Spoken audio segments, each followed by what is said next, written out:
Bonsoir à tous et bienvenue dans cette nouvelle édition d'Info Soirée. Voici le sommaire.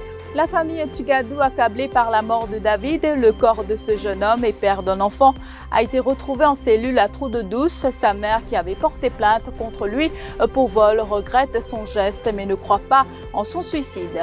Meurtre du détenu Permès à la Bastille. Des employés d'une société de gardiennage révèlent que les caméras CCTV de la prison ont été manipulées le jour où Kael Permès a été retrouvé mort en cellule. Parallèlement, l'ONG 10 mois réclame une enquête judiciaire sur le décès de 3 détenus.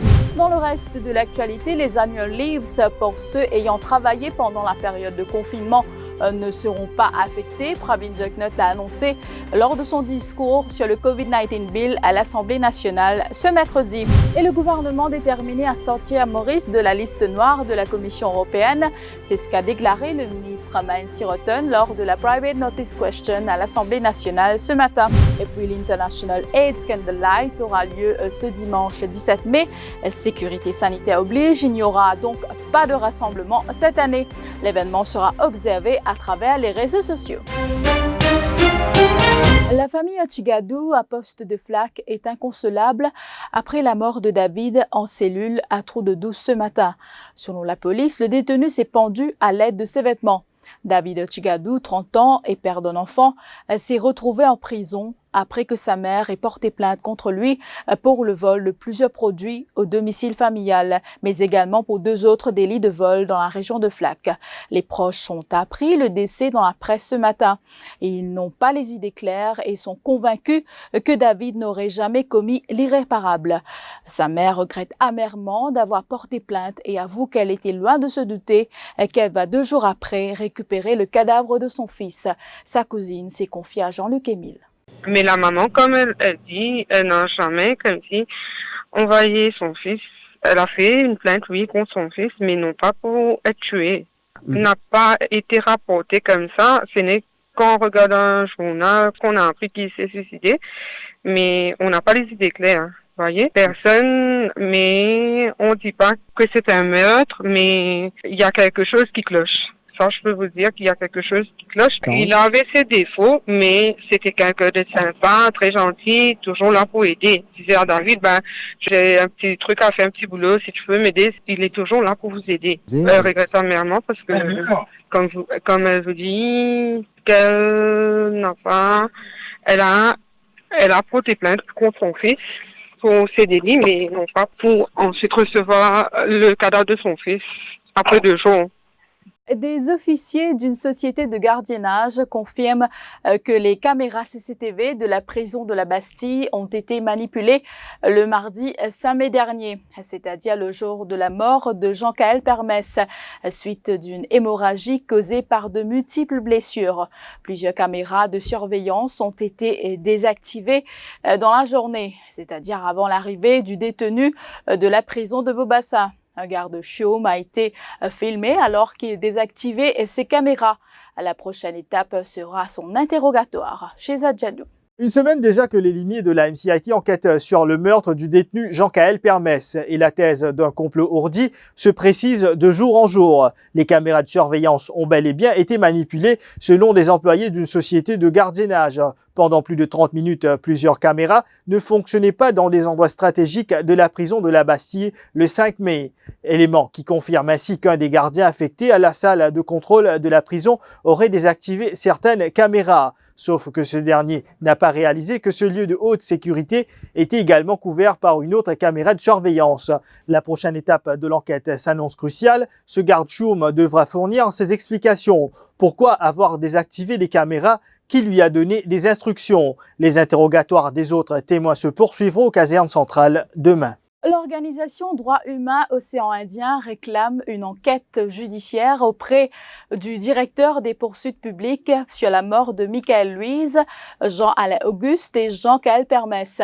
C'est ce qu'indique un communiqué émis. Le nombre de prisonniers décédés en milieu carcéral ces derniers temps intrigue l'ONG qui parle d'atmosphère de répression au sein des prisons. 10 mois réclame une enquête judiciaire. Mélanie Duval. Faire la lumière sur ces 3 décès, soit celui de Michael Louise, Jean-Alain Auguste et Jean-Kael Permès, c'est ce que réclame l'ONG 10 mois. à travers l'institution d'une enquête judiciaire auprès du DPP. La mort de ces 3 détenus est intervenue en moins de 2 mois dans 3 différentes prisons de l'île. Et revenant sur le décès de Jean-Kaël Permès, elle indique que les bornes ont tellement été dépassées que la MCIT est intervenue.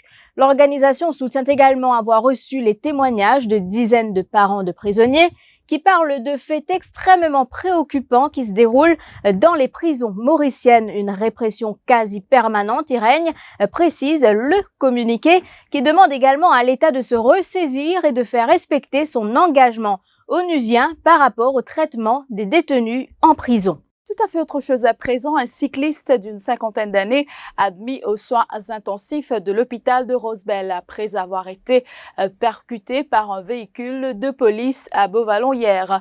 Selon la version du constable qui était au volant du véhicule, le cycliste aurait apparu brusquement devant lui sur son vélo.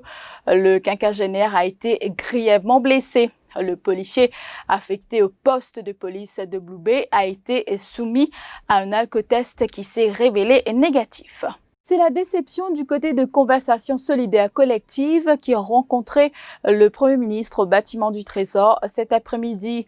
Les membres voulaient que le chef du gouvernement, Pravin Jugnauth, n'aille pas de l'avant avec le COVID-19 Bill et le Quarantine Bill sous leur forme actuelle. Ils estiment que les droits des travailleurs et des citoyens sont bafoués avec ces 2 projets de loi. L'un des porte-paroles de ce mouvement, Rachid Imrit, affirme que le Premier ministre ne compte pas revenir sur sa décision. Nous avons dit qu'il besoin séparer la loi là en deux.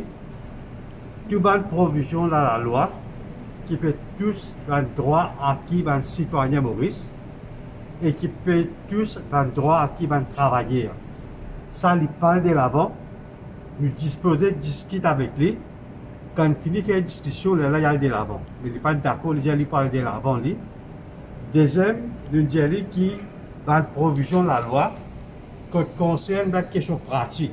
Par exemple, NTA, c'est pas registrant, c'est pas l'acte de naissance, ça, il passe la loi. Mais il paraît que jusqu'à le gouvernement ici, va coller les citoyens, les Mauriciens, pour qu'on arrive jusqu'à là. Parce que le gouvernement n'est pas capable prendre en considération, pas capable d'évaluer sa discontentement qui est là de haut, et du cas de haut, quand il est sorti, plus du ici unanime, qui lui décide et une déception. Et là, de penser que le gouvernement est coupé de réalité, et si le gouvernement a de l'avant, façon qu'il peut procéder, on pensait qu'il peut une coupure entre la population avec la dirigeant pays. Je vous retrouve après la pub. Doucement, fermez les yeux et imaginez-vous allongé sous un magnifique olivier. Imaginez un instant quelques notes fredonnées par les oiseaux sautillant dans ses branches, le chant d'un ruisseau qui coule à vos pieds. Imaginez les cigales chantant le soleil qui caresse votre peau et une brise légère vous rafraîchissant le visage. Imaginez alors quel goût aurait la vie.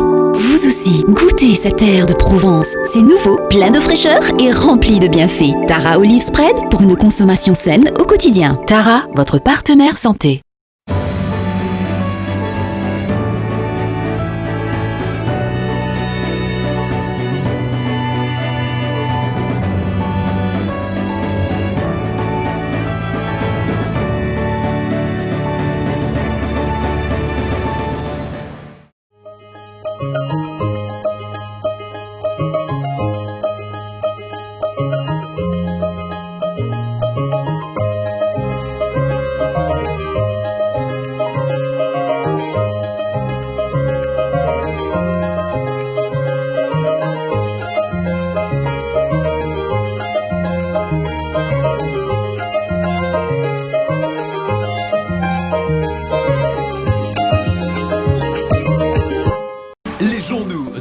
Media Group en e-paper en vente à 10 roupies l'exemplaire. Pas nécessaire sortir tout dans la case ou lié au journal.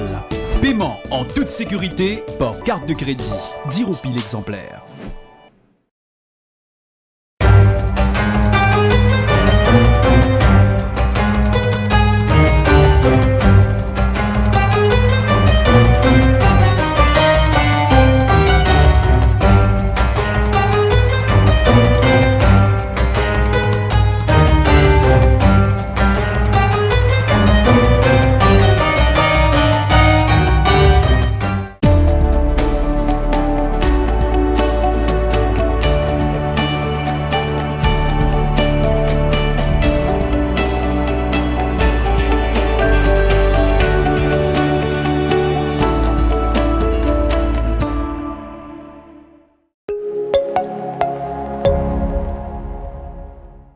La Public Debt Management Act sera abrogée et le seuil de la dette publique de 65% sera revu. Le Premier ministre l'a annoncé lors de son discours sur le COVID-19 Bill à l'Assemblée nationale ce mercredi. Pravin Jugnauth a expliqué que le gouvernement a dépensé massivement dans le secteur de la santé pour contenir la maladie. Un nouveau seuil sera ainsi annoncé dans le prochain budget. Le chef du gouvernement a également apporté des précisions sur les amendements aux lois du travail qui font l'objet de critiques. Par ailleurs, le chef du gouvernement a annoncé que les annual leaves pour ceux ayant travaillé pendant la période de confinement ne seront pas affectés. Rutra Jessar, Christina Nilan. Pravin Jugnauth, dès le départ, a souhaité apporter une clarification. La protection de l'emploi reste la priorité de son gouvernement. Ainsi, il y aura plusieurs amendements à la loi du travail, la concrétisation du flexi-time et du work from home qui permettront aux employeurs de réduire les coûts. Pour ce qui est du Portable Retirement Gratuity Fund, le Premier ministre a expliqué que la date a été repoussée en raison des problèmes de trésorerie des employeurs. Pour ce qui est de la dette publique, et pour répondre aux détracteurs du gouvernement, Pravin Jugnauth a soutenu que le pays a beaucoup dépensé pendant la période du confinement en investissant massivement dans la santé publique et que les différents plans d'aide mis en place ont coûté énormément à l'État. Voilà comment le Premier ministre justifie l'abrogation de la Public Debt Management Act. Il ajoute aussi qu'il y a eu un ralentissement économique et de l'incertitude. De ce fait, un nouveau seuil sera annoncé dans le prochain budget. Par ailleurs, pas moins d'une dizaine d'amendements seront apportés au COVID-19 Bill lors du Committee Stage, a souligné le chef du gouvernement, qui a aussi rassuré sur les dispositions du nouveau Quarantine Bill concernant les pouvoirs de la police. L'importance, dit-il, est de pouvoir réagir en période de pandémie. Aucun nouveau cas de COVID-19 enregistré ce mercredi. Il n'y a plus de cas actifs depuis lundi. Le nombre de personnes ayant été infectées au virus reste donc à 332. Le pays dénombre 10 décès alors que 322 patients sont guéris. Actuellement, 220 Mauriciens ont été récemment rapatriés et sont en quarantaine. 24 080 tests PCR et 56 152 Rapid Antigen Tests ont été réalisés à Maurice à ce jour. Ces chiffres ont été communiqués par le ministère de la Santé en début de soirée ce mercredi. Et le gouvernement est déterminé à mettre en œuvre toutes les recommandations de la Financial Action Task Force. Objectif, sortir Maurice de la liste noire de la Commission européenne des pays exposés au blanchiment d'argent. Cette garantie a été donnée par Nancy Rutten en réponse à la PNQ du leader de l'opposition ce matin à l'Assemblée nationale. Placer Maurice sur cette liste noire est une décision unilatérale de l'Union européenne, a fait ressortir le ministre des services financiers. Le leader de l'opposition, Arvin Boulel, est d'avis que le gouvernement a failli dans sa tâche de préserver le secteur financier. En voici un extrait. Leader of the opposition, last question. Can I impress upon the Minister that we need to do everything possible to ensure that we make a honourable exit from the FATF list? And I would like to ask him whether the level of diplomacy and in respect of lobbying that we need to enlist the support of ACP countries and make a plea to the European Union to depone before the EU Parliament and to highlight the merits of our sector. Because you, as a government, you have failed, and you have failed abysmally, and you're running down a sector which employs more than 15,000 people. The Honourable Leader of the Opposition started well in his statement in that last question. I thought he was going to keep on with that same tone, but he ended in a very kind of, I would say, demagogic way. If we look at what's happening in other jurisdictions that have been facing the same problem at this point in time, all the political leaders, be it in government or in the opposition, are all joining forces to fight this situation. It is unfortunate here we see that the opposition is playing a very, I would say, petty politics on this important issue which concerns us all. Let me reassure him that we have never failed in our responsibility and will never fail in getting out of this situation at the earliest. Une centaine de protestataires, incluant certains syndicalistes, ont participé à une manifestation virtuelle à travers l'application Zoom et sur Facebook ce matin en cette période de confinement. Ces derniers s'opposent contre l'adoption des deux projets de loi à l'Assemblée nationale, soit le COVID-19 et le Quarantine Bill. Le porte-parole du collectif 100% citoyen, Dave Sonassi, reproche au gouvernement d'apporter des amendements à la va-vite sans consultation approfondie. Le motif, nous, c'est tout simplement, c'est qu'il y a beaucoup de citoyens qui protestaient, mais ils étaient protestés tout seuls dans notre case, parce qu'ils nous donnent un pays de confinement. C'était le seul moyen de permettre beaucoup de monde de protester ensemble, symboliquement. Mais nous concernant certains aspects de la loi au niveau liberté, au niveau viol un petit peu, le droit acquis des travailleurs, etc. Donc, c'est un moyen de permettre à tout le monde de protester de manière causée librement, donc dans sa période-là. Parallèlement, confinement et sécurité sanitaire obligent et ils sont plusieurs à utiliser les réseaux sociaux pour leur mouvement à l'instar de Pils. Ces travailleurs sociaux qui défendent les droits de ceux atteints du VIH-Sida ont cette année décidé d'organiser leur 15e édition du AIDS Candlelight ce dimanche 17 mai sur les réseaux sociaux. Spécialement pour cette année, une bougie sera allumée pour rendre hommage à tous les frontliners du pays et du monde entier. Le thème retenu est « Nous rappelle, nous azir, nous poussière monde VIH ». Une programmation musicale avec une pléiade d'artistes est aussi prévue. Rendez-vous donc à partir de 18h30 ce dimanche. Voilà, c'est la fin de cette édition d'Info Soirée. Merci de l'avoir suivi et bonne soirée sur toutes les plateformes du Défi Média Group. L'info en continu sur le www.defimedia.info.